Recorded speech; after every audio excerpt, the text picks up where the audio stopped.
کیا واقعی سایہ ختم ہو گیا ہے یا کسی نئے ظلم کے انتظار میں کہیں چھپا بیٹھا ہے؟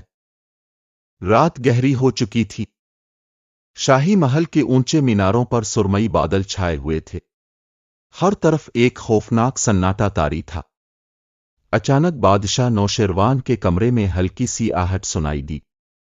خواب اور حقیقت کے بیچ لرزتے ہوئے نوشیروان نے آنکھیں کھولیں۔ چاندنی کی مدھم روشنی میں دروازہ آہستہ آہستہ چرچراتے ہوئے کھلا، مگر سامنے کوئی نہ تھا۔ بادشاہ کا دل تیزی سے دھڑکنے لگا، پسینہ ماتھے پر چمکنے لگا۔ وہ ایک جھٹکے سے اٹھا اور محافظوں کو آواز دی۔ چند لمحوں بعد محافظ دوڑتے ہوئے اندر آئے، مگر کمرہ خالی تھا۔ ہر چیز اپنی جگہ پر تھی، نہ کوئی نقب، نہ کوئی حملہ۔ کیا یہ محض ایک ڈراؤنا خواب تھا؟ محل میں واقعی کوئی گھس آیا تھا؟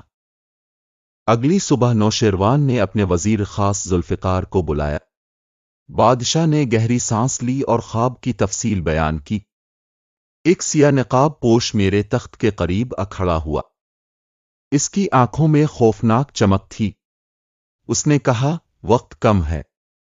بادشاہ سلامت۔ سایہ تمہیں ڈھونڈ رہا ہے۔ پھر وہ غائب ہو گیا۔ ذوالفقار نے غور سے سنا، اس کے چہرے پر تشویش چھا گئی۔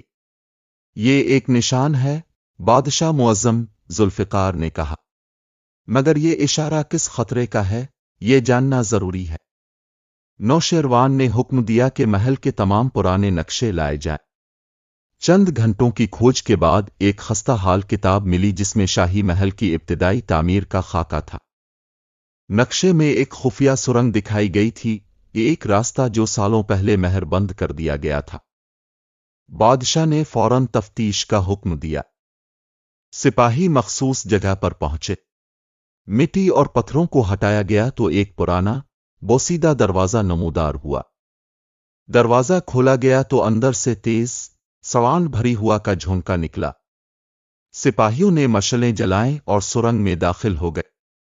مگر کچھ ہی دیر بعد ایک سپاہی کی چیخ سنائی دی اور وہ واپس نہ آیا۔ اسی رات نوشیروان کو محل کے باغ سے کسی کے قدموں کی سرسراہٹ سنائی دی۔ وہ خود تلوار سنبھالے باغ میں نکل آیا۔ چاندنی کی ہلکی روشنی میں جھاڑیوں کے پیچھے حرکت محسوس ہوئی۔ اچانک ایک سیاہ نقاب پوش نمودار ہوا۔ اس کی موجودگی میں ہوا بھی سنجیدہ ہو گئی۔ وہ دھیمے مگر گمبھیر لہجے میں بولا، وقت ختم ہو رہا ہے۔ اس سے پہلے کہ نوشیروان کچھ کہتا، وہ لمحوں میں غائب ہو گیا۔ وزیر ذوالفقار نے دن رات کی محنت سے ایک پرانی کتاب کھوج نکالی۔ کتاب میں سلطنت کے پہلے بادشاہ کا ذکر تھا۔ لکھا تھا کہ بادشاہ نے اپنے سگے بھائی کو خزانے کی حفاظت کے بہانے قید کر دیا تھا، اور وہ خزانہ اسی محل کے نیچے چھپا تھا۔ کتاب کی آخری تحریر لرزہ خیز تھی، جس دن خزانہ دوبارہ کھلے گا، ظلم کا سایہ واپس آئے گا۔ نوشیروان کے دل میں وسوسے جنم لینے لگے۔ کیا ذوالفقار خود نقاب پوش تھا؟ کیا وہ حقیقت چھپا رہا تھا؟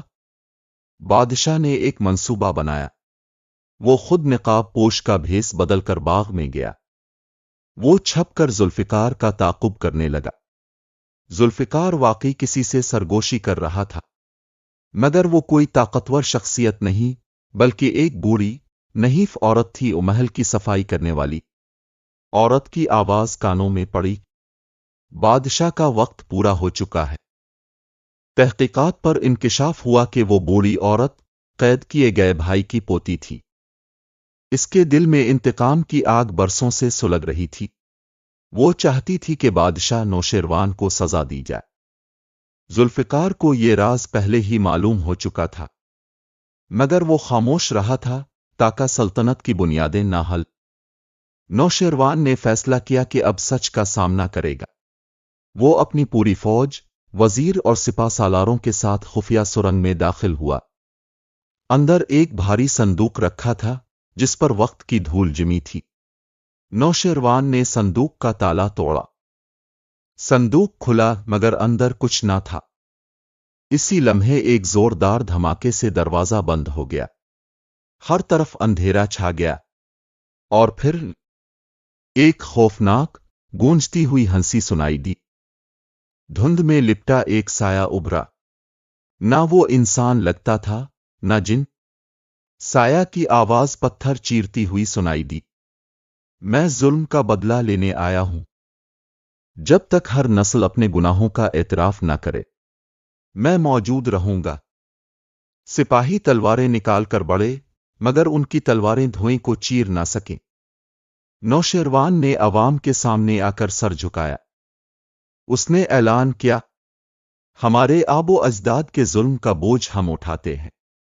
میں تاج و تخت چھوڑتا ہوں، حکومت عوام کی امانت ہے۔ یہ سن کر سایہ دوبارہ ظاہر ہوا۔ اس کی آواز میں پہلی بار نرمی تھی۔ تم نے وقت سے پہلے عقل مندی دکھائی، اس لیے تم بچ گئے۔ اور پھر وہ اندھیروں میں تحلیل ہو گیا۔ کہانی ختم ہو گئی، مگر فضا میں ایک سوال معلق رہا، کیا واقعی سایہ ختم ہو گیا ہے یا کسی نئے ظلم کے انتظار میں کہیں چھپا بیٹھا ہے؟